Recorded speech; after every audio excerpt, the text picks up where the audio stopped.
नमस्कार. आज आपण एक देशी जुगार पाहणार आहोत. आमचे एक भाऊ आहेत. त्यांनी बघा आपल्या मोटरसायकलवरतीच कसे माल वाहून नेण्यासाठी म्हणजे भाजीपाला वाहून नेण्यासाठी आपण भाजीपाला बघत असतात हे पहा.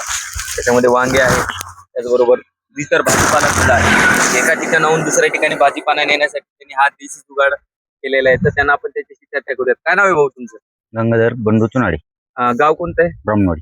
ब्राह्मणवाडीचे आहेत का? किती दिवस झाले हे तुम्ही बनवलेलं हे? 2 महिने झाले सर. 2 महिने झालेत का? बरं बरं. कुठून सुचली ही कल्पना? हे मोबाईलवर आलतं तर रिपोर्ट केला आपण, तर एक जण आणलं होतं, तर आपण त्याच्यावरच घेतलं सर. त्याच्यावरच केलं. बरं. बरं, काय काय येतं आता? हे माल कोणा घरचाच असते का बाहेरून हो, घरचंच असतं आपलं. घरचाच माल असते का? काय काय शेतामध्ये सध्या? त्याच्यामध्ये गोबी आहे, वांगे आहेत, टमाटे आहेत, मिरच्या आहेत. बरं, मी पाहिलं तुम्ही सकाळी 6 वाजता आय थिंक सकाळी 6 वाजता इकडे जातात. मी 2-4 वेळा पाहिलं तुम्हाला. तर इथं आता कुठे गेला होता तुम्ही? आता बोरगाव लहान आहे.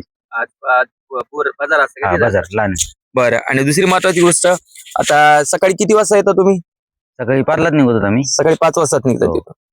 मला एक सांगा बरं, आता सध्या याचे जे भाव आहेत भाजीपाल्याचे, ते तुम्हाला समाधानकारक वाटतात की सकाळी 5 वाजता घरातून निघून सगळं आवरायचं, या पद्धतीनं माल वाहून घ्यायचा? तर या भावाबद्दल काय म्हणणं आहे तुमचं? समाधानकारक आहे का? समाधानकारकच म्हणावं लागेल. आपल्या घरचा माल आहे, काही भाव विकला तरी पण एकंदरीत तुमची मेहनत घेतात, 5ला उठतात, पिकाला लेकरासारखं वाढवतात, आणि तरी सुद्धा आज जर समजा आपण वांग्याचा भाव घेतला तर काय वांगे आज काय भाव आहेत? आजचं पोझिशन समज 200-150 रुपये कॅरेट. कॅरेट. आणि तुम्ही आता जे आता 10 रुपयाचे अर्धा किलो, 20 रुपयाचे किलो बरिकले. असं ते आहे. लेवलच होऊन राहिली. काही परवडे म्हणजे नाहीच आहे, समाधानकारक नाहीच आहे ना? समाधानकारक नाही, पण नसल्यापेक्षा बिटात गेल्यापेक्षा आपलं घर स्वतः चला, काही नाही, म्हणजे घरचं आहे म्हणून समाधान मानताय. समाधान. म्हणजे परवडत नाही तरी पण समाधान मानायला काही हरकत नाही, हीच भूमिका तुमची. हो. आता आपण पाहिलं असेल, हे शेतकरी आहेत जे या भारत देशातले आहेत, आणि आता आपले मोदी साहेब असं म्हणतात की या शेतकऱ्याने स्पर्धा करायची कोणाच्या, तर अमेरिकेच्या शेतकऱ्यासोबत स्पर्धा करायची. असा करार अमेरिकेसोबत आपला झालाय. आपण त्यांच्यासोबत टिकू शकतो का? तुम्हीच मला सांगा. नाही. आपल्याला मोटरसायकलची टाली करावी लागती, हा. आणि तिथं मोठमोठ्या मशनी आहेत. म्हणजे पीक काढायला यंत्र आहे, पेरणीसाठी सुद्धा यंत्र आहे, बरोबर. आणि माल वाहतुकीसाठी सुद्धा यंत्र आहे. इथं माझ्या शेतकऱ्याला मात्र मोटरसायकलची काय करावं लागायला लागली? ट्रॉली. टाली करावं लागायला लागली. हे दुर्दैव आहे.